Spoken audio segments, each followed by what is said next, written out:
व्यासपीठावरती उपस्थित असलेले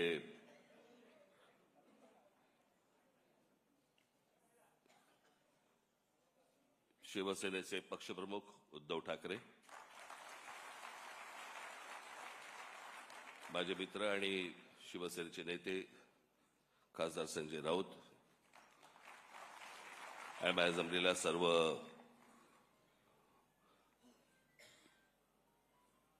हिंदू हृदय सम्राट शिवसेना प्रमुख बाळासाहेब ठाकरे प्रेमी मराठी बांधवांनो, भगिनींनो आणि मातांनो, निवडणुकीच्या अगोदर उद्धव आजारी पडले होते, सर्दी खोकला वगैरे. त्याच्यानंतर मी ताणून धरलं होतं. मग मला सर्दी खोकला आणि ताप बीप सगळं सुरू झालं, अजून चालूच आहे ते. मी काल पण त्यांना म्हटलं होतं, मी कसं मला काय म्हटलं, मला फार बोलता नाही येणार, कारण शब्दांवरचे अनुस्वार सर्दीमुळे गेलेत. सोबवार, बगळवार वगैरे असं सगळं होतं. माझे फॅमिली डॉक्टर आहेत, डॉक्टर यादव म्हणून, मराठी यादव.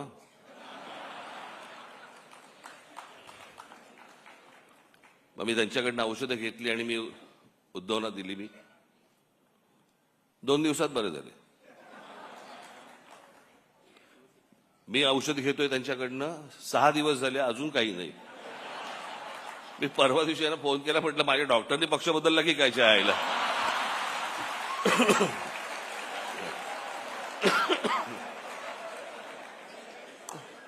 आत्ता बरं मला लागू पडायचा.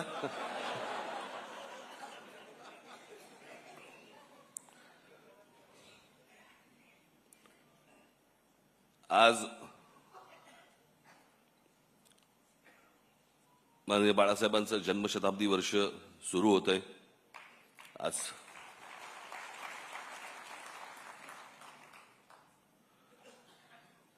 मी सामनामध्ये मी माझा एक लेख आलेला आहे, त्याच्यामध्ये मी अनेक गोष्टींचं त्याच्यामध्ये त्यांच्याविषयी मी अनेक काही आठवणी मी त्याच्यामध्ये लिहिलेल्या आहेत.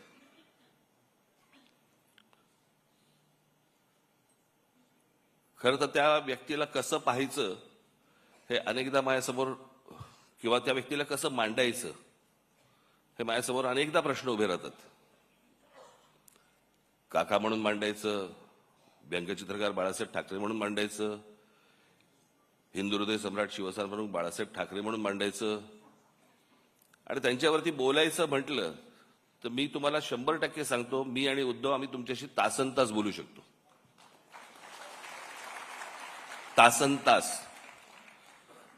मी मागे त्यांच्या एका तैलचित्राचं अनावरणाच्या वेळेला मी सांगितलं होतं की खूप किस्से असे आहेत त्यांचे मला सांगता पण नाही येणार. आणि न सांगण्याचं कारण म्हणजे भाषा. तुम्हाला माहित नव्हते ते काय होते ते. तुम्हाला अनेकदा भाषणांमधून अशी छोटी छोटी झलक मिळाल्या होत्या.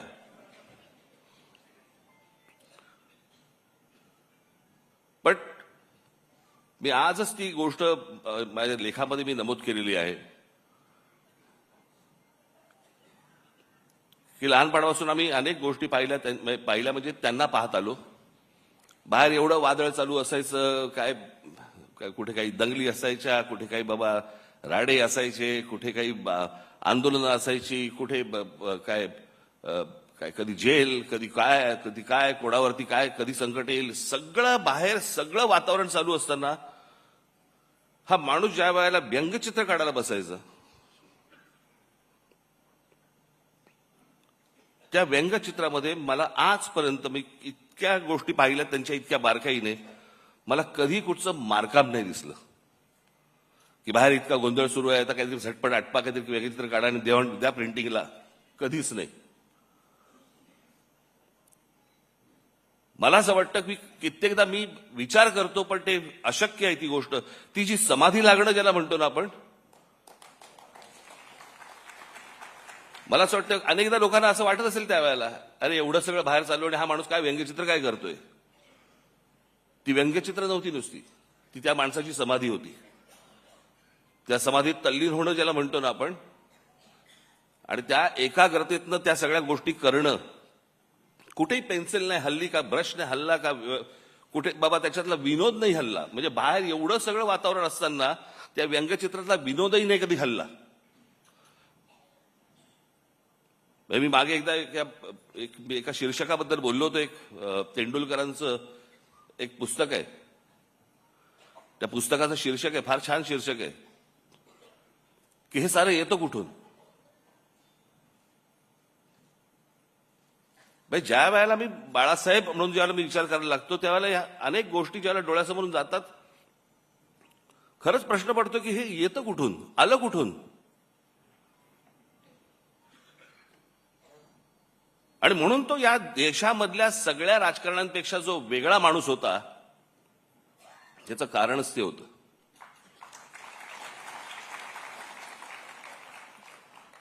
मी त्याच लेखात म्हटलं एवढं सगळं बाहेर वातावरण, सगळं राजकीय गोष्टी घडत असताना एक आर्टिस्ट, एक कलाकार त्याची कलाकृती सादर करतोय, कलाकृती काढतोय, त्याला एक आकार देतोय. जगात असा कोणताही चित्रकार, शिल्पकार, व्यंगचित्रकार असा कोणीही कलाकार झाला नाही की बाहेर स्वतःच्या बाबतीत अशा काहीतरी गोष्टी घडतायत आणि एक माणूस कला निर्माण करतोय. असा कोणताही आजपर्यंत आर्टिस्ट तयार झाला नाही, या जगात नसेल.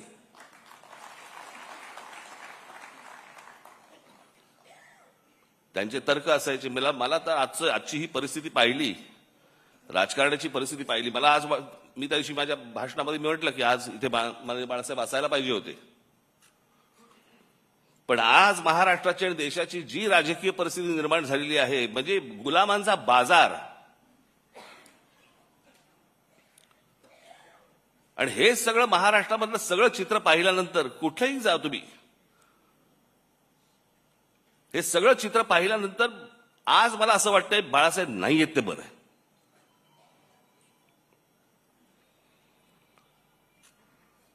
तो माणूस किती व्यथित झाला असता, त्या माणसाला काय त्रास झाला असता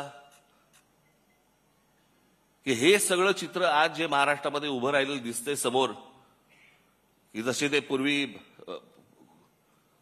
200-100 वर्षापूर्वी नाही का ते चावडीवरती उभे राहायचे आणि माणसांची लिलाव चालायचे, आज तसे महाराष्ट्रामध्ये लिलाव चालू आहेत.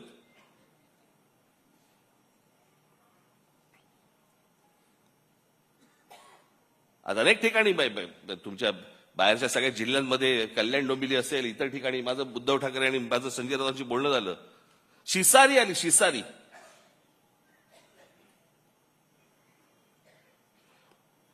ज्याला व्यथित व्हायला म्हणतो ना आपण, की काय चालू आहे, कुठे नेतोय आपण. आणि आज ही परिस्थिती पाहायला माननीय बाळासाहेब नाही ह्याच्यासारखी चांगली गोष्ट नाही की तो माणूस आज हे सगळं बघायला नाहीये. तो पाहूच शकला नसता हे माणूस, की ज्या गोष्टी शून्यातनं उभ्या केल्या. आज तुम्ही बाहेरच्याही, तुम्ही बाकीच्या पक्षांमध्ये बघा, अनेक लोक तुम्हाला दिसतील की जे बाळासाहेबांनीच निर्माण केले होते.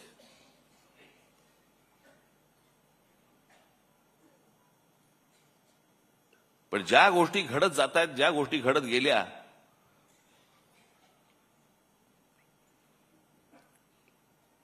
मी ज्यावेळेला बाहेर पडलो त्याच्या वेदना वेगळ्या होत्या. माझ्यासाठी पक्ष सोडणं नव्हतं, माझ्यासाठी घर सोडणं होतं.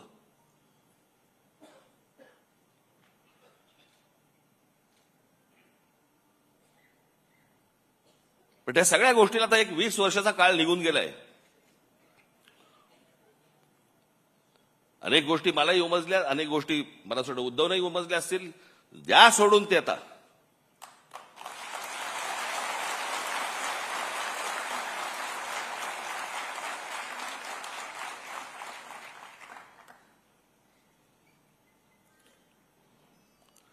काय सकाळी गेल्यावरती साफ झालेली बरी असते, चला कुठे आयुष्यभर गुंतत बसायचं.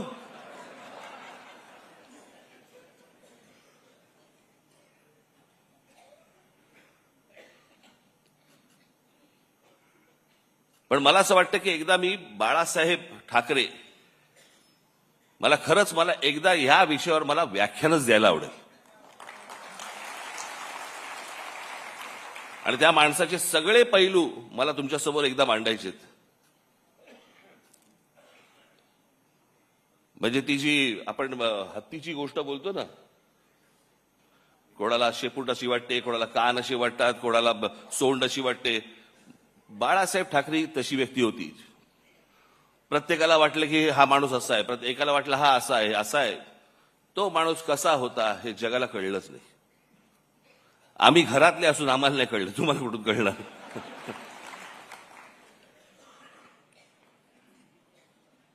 पण ते होतं, ते विलक्षण होतं. आज मी सामनामध्ये मी तर लेख लिहिलाच आहे, पण मी आज सकाळी माझं एक ट्विट केलंय.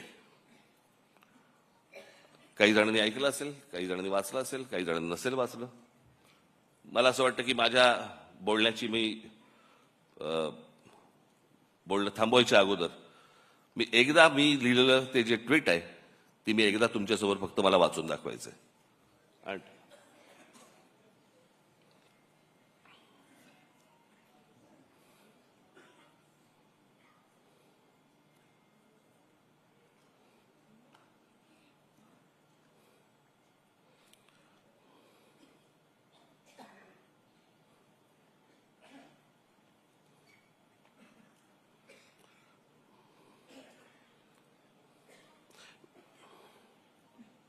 वेळेवर न सापडणं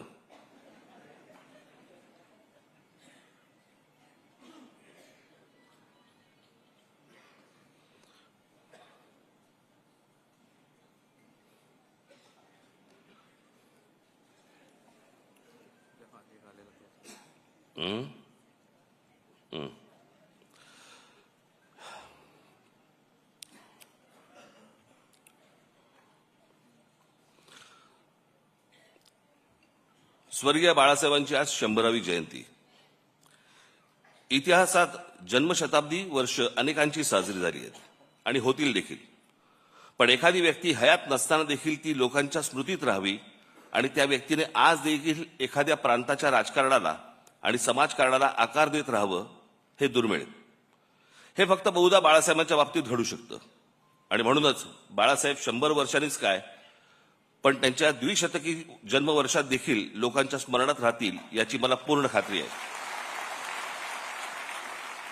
फक्त तेव्हा मात्र बाळासाहेबांचं स्मरण करणारा मराठी माणूस हा दुभंगलेला, खचलेला, पिचलेला आणि अन्याय मुकाट्याने सहन करणारा नसावा.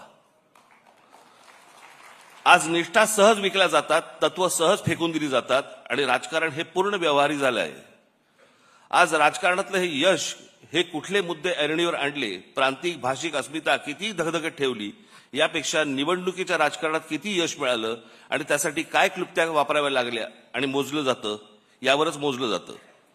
बाळासाहेबांच्या काळात या असल्या अपेक्षांच्या फुटपट्ट्या नव्हत्या आणि असत्या तरी त्यांनी त्या झुगारून दिल्या असत्या. त्यांना स्वतःला सत्तेचं अप्रूप नव्हतं, पण सामान्य कार्यकर्त्याला सत्तेच्या पदावरती बसवण्याचं समाधान मात्र त्यांना मिळालं. सत्ता येते जाते. आजचे सत्ताधीश उद्या एखाद्या नामफलकापुरते राहतात, पण काही पिढ्या झपाटून टाकतील असा प्रभाव फार थोडे लोक टाकून जातात. हा प्रभाव, हीच बाळासाहेबांची शक्ती राहिली, हाच त्यांचा वारसा राहिला. बाळासाहेब दूरदर्शी होते. त्यांचा दृष्टिकोन आजही सुसंगत वाटतो आणि भविष्यातही राहील. त्यामुळेच ते कालातीत राहतील. बाळासाहेबांसारखी प्रतिभा परत कधी बघायला मिळणार नाही. हे जितकं खरं आहे तितकंच बाळासाहेबांसारखं राजकारण करणं यापुढे कोणालाच जमणार नाही, हे देखील खरं आहे. पण त्यांच्या प्रतिमेला कुठेही धक्का लागणार नाही आणि त्यांनी मराठी भाषेसाठी, मराठी माणसांसाठी उभारलेला लढा हा मात्र धगधगत राहील, हे पाहणं बाळासाहेबांच्या पुढच्या पिढ्यांच्या हातात आहे आणि ते आम्ही नेटाने करू, हा आमचा मराठी माणसाला शब्द आहे. राजकारणात कधीतरी बाळासाहेबांना पण लवचिक भूमिका घ्यावी लागली, म्हणून त्यांचं मराठी माणसावरचं प्रेम तसूभरही कमी झालं नाही, उलट ते अधिक दृढ होत गेलं. हेच संस्कार आमच्यावर आहेत. मी एक शब्द आज पुन्हा देतो की आरपार बदललेल्या राजकारणात कधीतरी थोडी लवचिक भूमिका घेतली तरी ती माझ्या व्यक्तिगत फायद्यासाठी आणि स्वार्थासाठी कधीच नसेल. बाळासाहेबांचं मराठी भाषेवरती, मराठी प्रांतावरती आणि मराठी माणसावरती असलेलं जाज्वल्य प्रेम पाहून जी हजारो लाखो लोक त्यांच्यासोबत येत गेली, त्यातला मी पण एक आहे. त्यामुळे बाळासाहेब आणि मराठी या दोन शब्दांवरती माझी आणि माझ्या महाराष्ट्र सैनिकांची श्रद्धा, प्रेम तसूभरही कमी होणार नाही. स्वर्गीय बाळासाहेबांना श्रद्धांजली.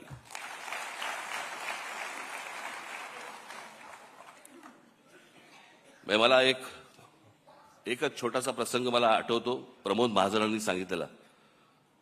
मला असं वाटतं उद्धवना पण तो माहिती निश्चित असणारच.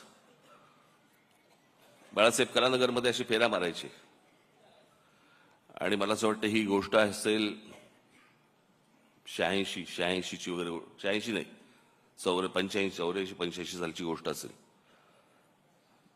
आणि त्याला प्रमोद महाजनांना बाळासाहेब असं म्हणाले होते की प्रमोद, या देशातल्या हिंदूंना मी हिंदू म्हणून मतदान करायला लावीन आणि हिंदू मतदार तयार होतील. प्रमोद महाजन बोलले, बाळासाहेब शक्य नाही हे या देशामध्ये.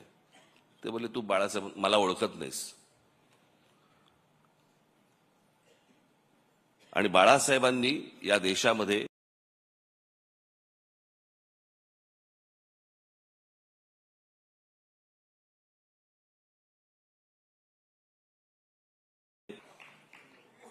कल्पना देखील नव्हती, भारतीय जनता पक्षाला देखील नाही. पण ज्या माणसाने, अर्थात त्यावेळेचं वातावरणच वेगळं होतं. त्यावेळेला वातावरण हे काही तयार केलेलं वातावरण नव्हतं, ते झालेलं वातावरण होतं. आणि त्या वातावरणामध्ये त्या बाळासाहेबांनी ज्यावेळेला तो विचार ज्यावेळेला या देशामध्ये फुंकला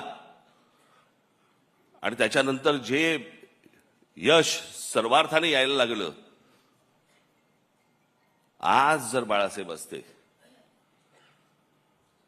आणि तो जो हिंदुत्वाचा आज जो काही इतर सगळ्या ठिकाणी जो काही बाजार मांडून ठेवलेला आहे, तो पाहिला असता निश्चित व्यथित झाले असते की अरे मी काय बोलून गेलो, मी काय सांगत होतो, मी तुम्हाला काय म्हणत होतो आणि हे आता कुठच्या परिस्थितीमध्ये तुम्ही आणलं. एखादी गोष्ट एखादा माणूस ज्यावेळेला ती घडवतो, ती घडवल्यानंतर त्याचं पुढे बाकीचे लोक काय करतात, हा एक देश हे एक्झाम्पल आहे, त्याचं उदाहरण आहे त्याचं. पण मला असं वाटतं की बाळासाहेबांनी ज्या तडफेने, ज्या निष्ठेने ते विचार जे मांडले, खास करून महाराष्ट्रामध्ये मराठी माणसाबद्दलची मांडले, हिंदूंना त्यांनी हिंदू म्हणून जागृत केले, पण दुसऱ्यांचे वाभाडे काढण्यासाठी नव्हे, स्वतःच्या स्वाभिमानासाठी उभे केले. मला असं वाटतं की तो स्वाभिमान, ते प्रेम आपण सतत सगळेजण जागृत ठेवू, अशी एक मला आशा अपेक्षा आहे. हे वर्ष बाळासाहेबांचं जन्मशताब्दी वर्ष आहे. आज सुरुवात होते. मलाही काही कल्पना सुचतील, मला असं वाटतं उद्धवनाही सुचतील, तुम्हालाही काही सुचतील. मला असं वाटतं की एक येणाऱ्या पिढ्यांसाठी एक आदर्श असं एक वर्ष आपण लोकांसमोर ठेवू, आणू आणि त्यांच्यासमोर आपण बाळासाहेब काय होते हे मांडण्याचा आपण जास्तीत जास्त चांगला प्रयत्न आपण याच्यापुढे करूया. आज मला या कार्यक्रमाच्या निमित्ताने मला इथे बोलवलं त्याबद्दल मी अत्यंत आपला आभारी आहे. धन्यवाद. जय हिंद, जय महाराष्ट्र.